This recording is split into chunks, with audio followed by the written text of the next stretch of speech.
a Mi Familia, el programa que resalta el trabajo por la prevención y la protección integral de la infancia, la niñez, la adolescencia y las familias colombianas. Soy Claudia Palacios y a partir de este momento los acompaño a través del canal institucional para llevarles información que contribuye a garantizar los derechos de nuestra niñez y de nuestras familias. Veamos un adelanto de los temas que trataremos en esta emisión. La función importante del ICBF es atender a estos niños, niñas y adolescentes para que superen las afectaciones que ha generado la violencia sexual en sus vidas. En la ciudad de Cartagena contamos con 2 centros de atención especialistas a víctimas de explotación sexual comercial. Hacemos una atención integral desde el trabajo a nivel familiar, a nivel terapéutico, a nivel ocupacional, a nivel legal. Estoy muy agradecida porque ICBF está incluyendo este tipo de programas a la comunidad, está aportando mucho más porque son comunidades que están abandonadas. Los niños han sido muy receptivos con el tema y han sabido implementarlos en su comunidad. Trabajamos con un aproximado de 100 niños en edades de 9 a 17 años. Si bien no podemos desconocer que niños y adolescentes hombres también pueden ser víctimas de explotación sexual comercial y que de hecho han sido víctimas de explotación sexual, según cifras de los procesos administrativos de restablecimiento de derechos del ICBF, el 85% de las víctimas de este delito son niñas y adolescentes mujeres. El Instituto Colombiano de Bienestar Familiar adelanta distintas actividades orientadas a la prevención de uno de los delitos más abominables contra niños, niñas y adolescentes en Colombia, la explotación sexual comercial. Existen poblaciones especialmente vulnerables en nuestro país, algunas de ellas por habitar localidades con alto potencial turístico, y hoy en Mi Familia vamos a mostrarles acciones concretas que se adelantan en una de estas regiones. Visitamos Cartagena y Barú, donde de manera creativa y persistente el ICBF lleva a los colegios el mensaje para erradicar con un enfoque preventivo esta práctica de explotación sexual comercial.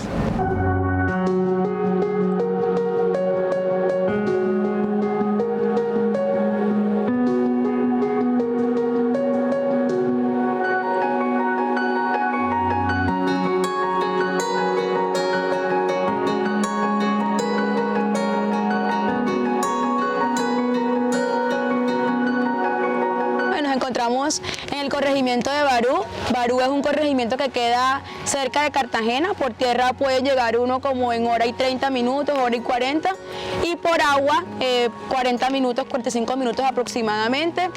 Es una población costera, es una zona hermosa. Es una zona que se dedica al turismo, al comercio, a la pesca, a las artesanías. Por eso estamos más que todo en esta zona, ya que se ha evidenciado que probablemente la población, específicamente de mujeres, se encuentran expuestas a todo el flagelo de la explotación sexual y comercial de niños, niñas y adolescentes. Es una estrategia que nace entre el año 2015 y 2018 del Instituto Colombiano de Bienestar Familiar. Es una apuesta desde la Dirección de Niñez y Adolescencia para prevenir todo tipo de vulneraciones y promover los derechos de nuestros niños, niñas y adolescentes, y a sus familias, para fortalecerlos en el marco de los derechos, en el marco del ejercicio de sus capacidades. Nuestra estrategia va dirigida más que todo a la prevención de la explotación sexual y comercial de niños, niñas y adolescentes. Escogimos Barú y también otra zona del departamento de Bolívar porque son situaciones de riesgo. La Fundación Renacer está especializada en todo el trabajo de prevención y atención de víctimas de explotación sexual comercial. En estos momentos estamos en más de 10 regiones del país. En Barú estamos trabajando en alianza con el Instituto Colombiano de Bienestar Familiar, todo un proceso de prevención donde se ven beneficiados 100 chicos, donde realizamos talleres de formación para generarles o convertirlos en agentes protectores de la niñez y la adolescencia. Nuestra estrategia de prevención de riesgos específico cuenta con 4 componentes: un componente de formación, un componente de divulgación pedagógica, un componente de movilización social y terminamos también con un componente dirigido a la sistematización de la experiencia. Para el Instituto y la Dirección de Niñez y Adolescencia es fundamental hacer todo el estado de arte, toda la transferencia metodológica y de conocimiento que podemos rescatar de nuestros niños, niñas y adolescentes.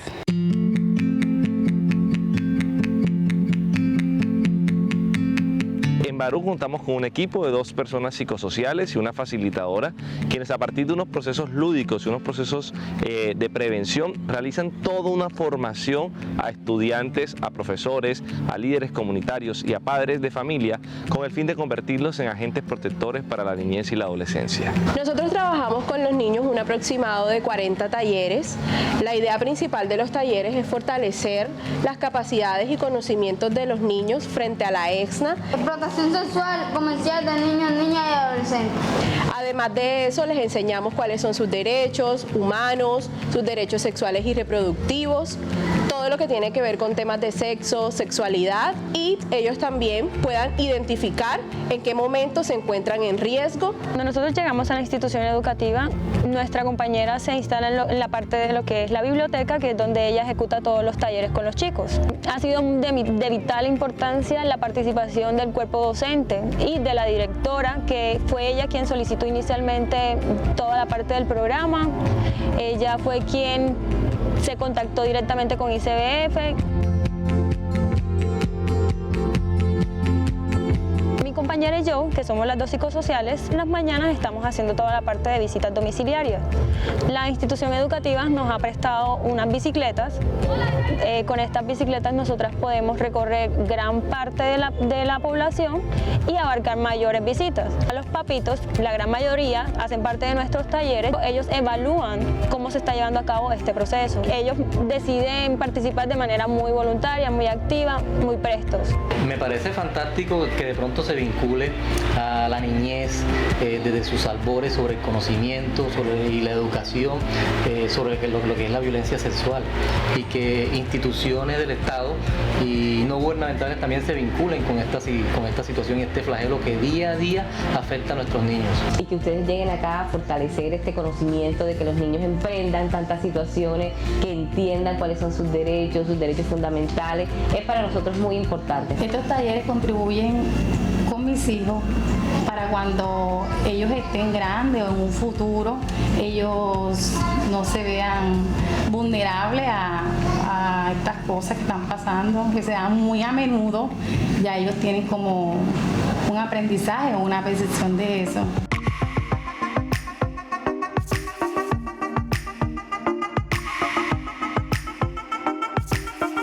Esta estrategia la comenzamos desde el mes de agosto. No les voy a negar que fue un tema bastante complejo, ya que al inicio hubo mucha resistencia tanto en la comunidad como en los niños, sobre todo porque se han evidenciado casos donde han sido niños víctimas de explotación sexual, pero logramos con todo el equipo lograr hacer un trabajo muy interdisciplinar, generando empatía y confianza. Hoy la aceptación es completa. Esos niños participan de talleres de formación con el fin de convertirlos en agentes multiplicadores y en agentes de prevención de la explotación sexual. El rol y la importancia de nosotros los multiplicadores es ayudar a esa persona y que se sienta que uno lo está escuchando y ayudándolo en lo que él necesita. Los multiplicadores somos 20, se transmiten mensajes sobre los demás y así se va transmitiendo entre muchas personas. Parece un proyecto muy chévere, que uno aprende muchas cosas que nunca aprendió en la vida. Ha vivido aquí una maravillosa experiencia aquí en este proyecto. Los niños han sido muy receptivos con el tema y han sabido implementarlos en su comunidad. Trabajamos con un aproximado de 100 niños en edades de 9 a 17 años. Para mí este trabajo es muy gratificante y muy significativo, más que todo de que ellos, sus padres y sus comunidades hayan sido muy receptivos con el tema y estén prestos y dispuestos a seguir combatiendo y protegiendo a los niños, niñas y adolescentes de Barú.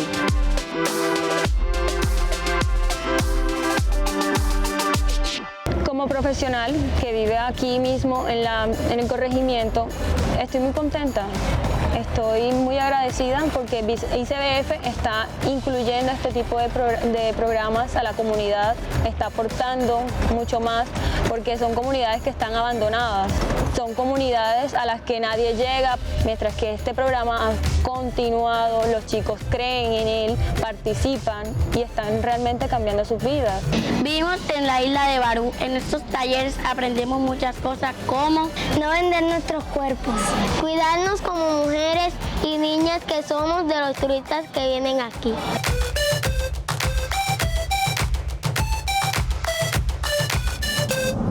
invito a seguir con nosotros tras nuestra primera pausa. En Mi Familia ya volvemos. Se puede considerar hoy en día una de las mayores violaciones a los derechos humanos. Es tal vez uno de los actos más atroces que se puede cometer contra otro individuo, y es la explotación de ese individuo por parte de terceros, para el lucro y el provecho económico de los demás. La forma más conocida de trata de personas es la explotación sexual. Otras víctimas se ven sometidas a trabajo forzoso, servidumbre doméstica, mendicidad infantil, extracción de órganos. Culturalmente, hoy es difícil identificar la trata de personas, una problemática invisibilizada que afecta además a niños, niñas y adolescentes. La trata afecta muchos derechos de los niños, la salud, la integridad, el acceso a la educación, entre otros. Uno de los principales retos es que a los niños, a las niñas y en particular a los adolescentes muchas veces se ven engañados por falsas promesas en las que vendrán algunas recompensas en donde en realidad lo que se esconde son fines de explotación y de explotación grave, como puede ser la explotación servil o la explotación sexual comercial. En el panorama global encontramos que más del 70% de las víctimas identificadas en los últimos 2 años son mujeres y niñas, y el restante por ciento son hombres y niños menores de edad. En Colombia el porcentaje es similar, más del 86% de las víctimas identificadas en Colombia corresponden a mujeres y a niñas. Esto nos concluye a nosotros que es un delito basado en género y que está afectando indiscutiblemente a mujeres y a niñas en todo el planeta. Desde el ICBF se desarrollan estrategias desde las direcciones de Niñez y Adolescencia, Protección y Familias y Comunidades, en las que se dé a conocer los derechos de niños, niñas y adolescentes para protegerlos de este flagelo. Se articula con otras entidades del Estado y con las diferentes ramas del poder para poder generar acciones y estrategias en donde se identifique la trata, se generen acciones específicas para tipificar este delito y judicializarlo, y desde el rol del ICBF proteger a los niños que se ven enfrentados a esa situación. Colombia cuenta con un marco institucional claro en materia de rutas de atención, y afortunadamente con el ICBF hemos logrado particularmente dotar a las autoridades administrativas de un lineamiento sobre cómo responder. A la ciudadanía el mensaje es que se denuncie. Existen unas líneas gratuitas a nivel nacional como la 122, la 018-052-2020, y asimismo pueden acudir a cualquier autoridad local, incluyendo el ICBF, Fiscalía, Personería, Defensoría del Pueblo, para que se activen la investigación y la asistencia de las víctimas que se puedan identificar. Regresamos a Mi Familia.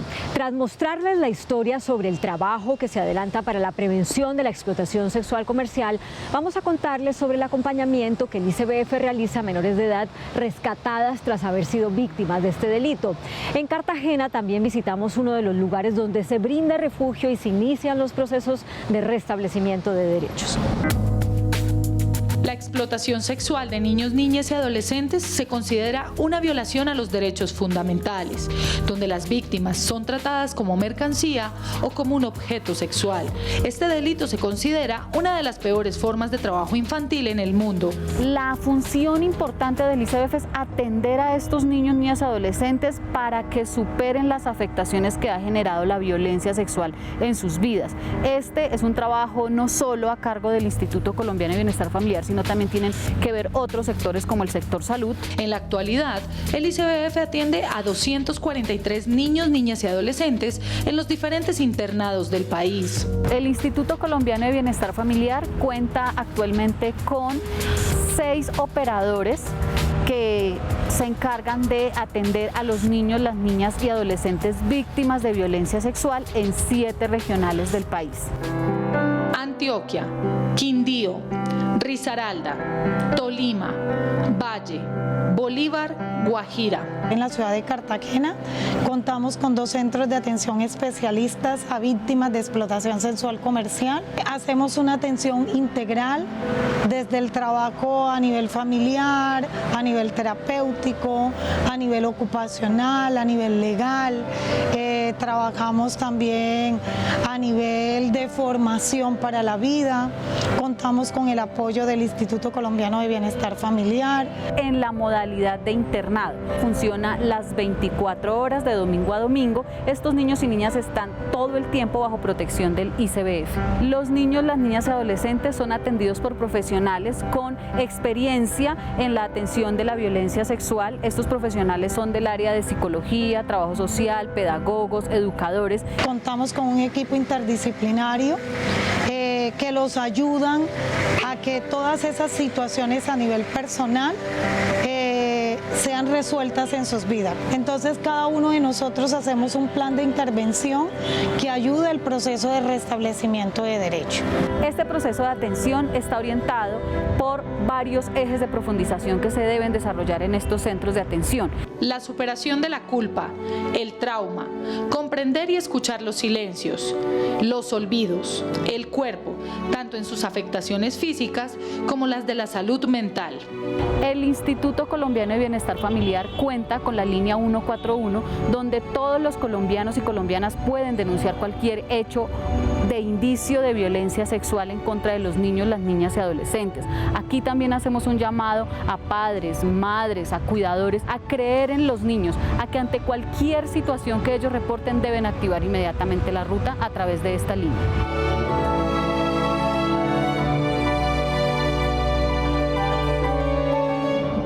Las personas con discapacidad han avanzado en el objetivo de ganar espacios de inclusión en la sociedad y uno de los terrenos donde se libra esa lucha por no ser discriminados es el lenguaje.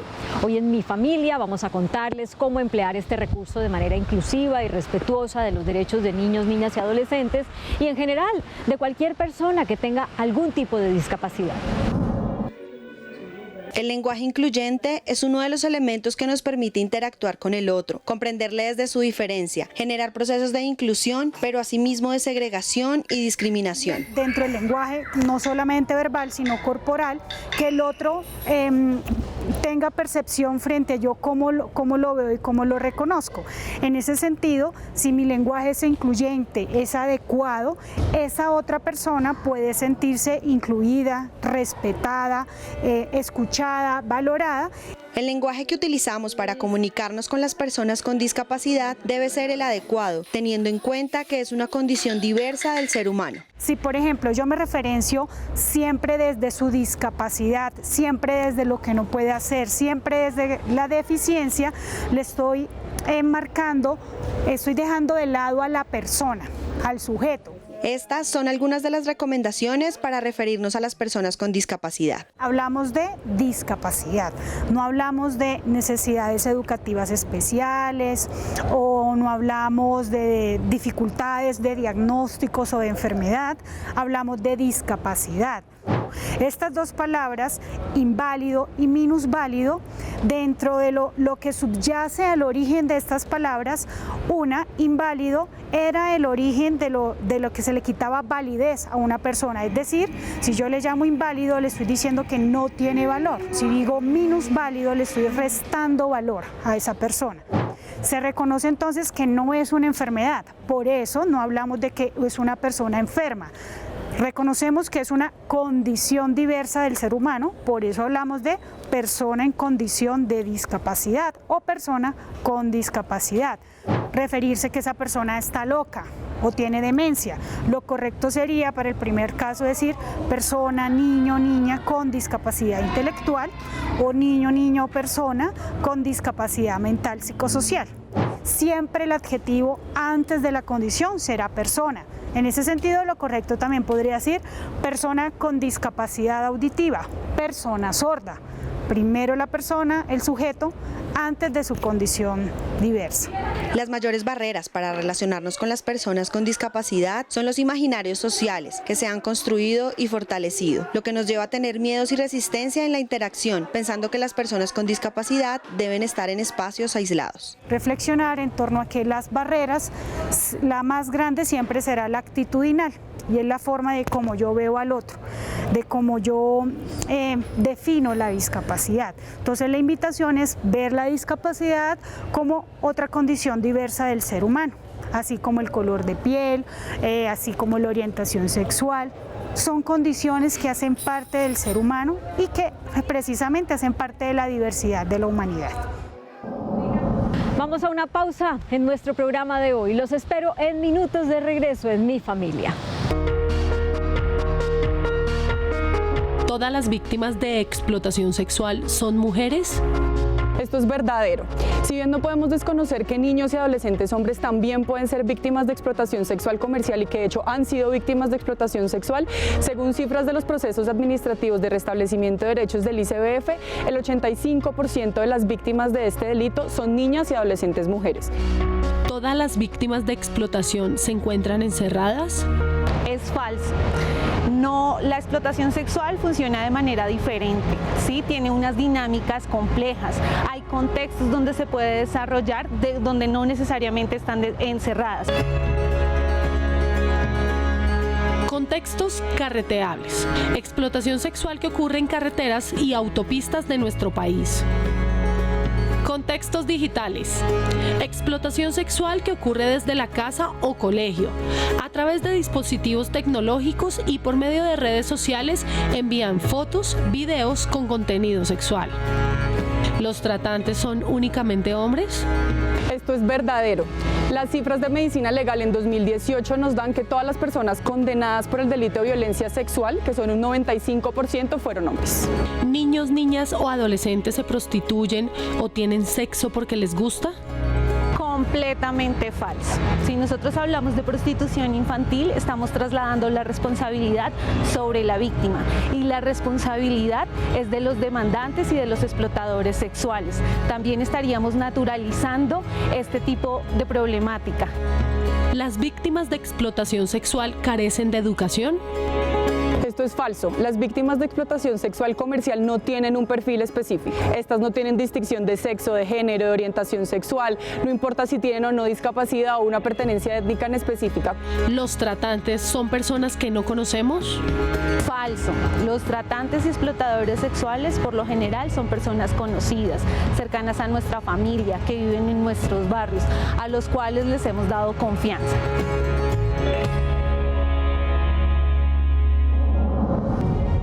El Instituto Colombiano de Bienestar Familiar, dentro de su Plan Estratégico 2019-2022, se planteó implementar en el sistema de responsabilidad penal adolescente un sistema de valoración y gestión del riesgo de reincidencia. Representa un salto cualitativo en la forma en que nosotros abordamos las características, las necesidades de los adolescentes en el sistema de responsabilidad penal.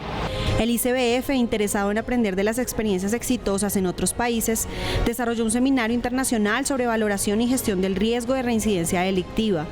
Este encuentro se realizó en conjunto con la Oficina de las Naciones Unidas contra la Droga y el Delito. El ICBF en este momento está haciendo un diagnóstico a nivel nacional frente a las capacidades institucionales para poder implementar este sistema. Estamos haciendo una revisión de experiencias internacionales y este es uno de los eventos bajo los cuales los equipos psicosociales pueden llegar a entender y aproximarse mucho más a este sistema. Chile compartió sus aciertos y desafíos con la implementación del protocolo MIDA, que es el desarrollo de un modelo multidimensional de intervención diferenciada con adolescentes infractores de la ley. Generar las condiciones para que opere el sistema de justicia juvenil, discriminando de manera apropiada entre quienes requieren una intervención penal, una sanción penal, y de quienes no lo requieren, y dentro de quienes sí requieren una intervención penal, las necesidades específicas de intervención. España fue otro de los países que compartió las experiencias en la aplicación del método Previa, un nuevo modelo de gestión pública en justicia juvenil que desarrolla la Comunidad Autónoma de Madrid. Nos permite además el trabajo en equipo, porque es una herramienta que hay que cumplimentarla entre todos los miembros del equipo, el psicólogo, el trabajador social y los educadores. Es una herramienta dinámica, que se pasa cada 3 meses, que se cumplimenta cada 3 meses, y entonces vamos viendo la evolución de los casos. Y es una herramienta que nos muestra resultados. El tránsito por el cual tiene que pasar Colombia es, primero, identificar si contamos con esas capacidades institucionales, reunir toda la información posible, generar procesos de formación en el equipo y con esa formación ya poder empezar a tener realmente un equipo cualificado que implemente los sistemas de valoración. Llegamos al final de nuestro programa de hoy y como siempre los invito a seguir la información sobre la protección de los derechos de la niñez colombiana a través de la página web www.icbf.gov.co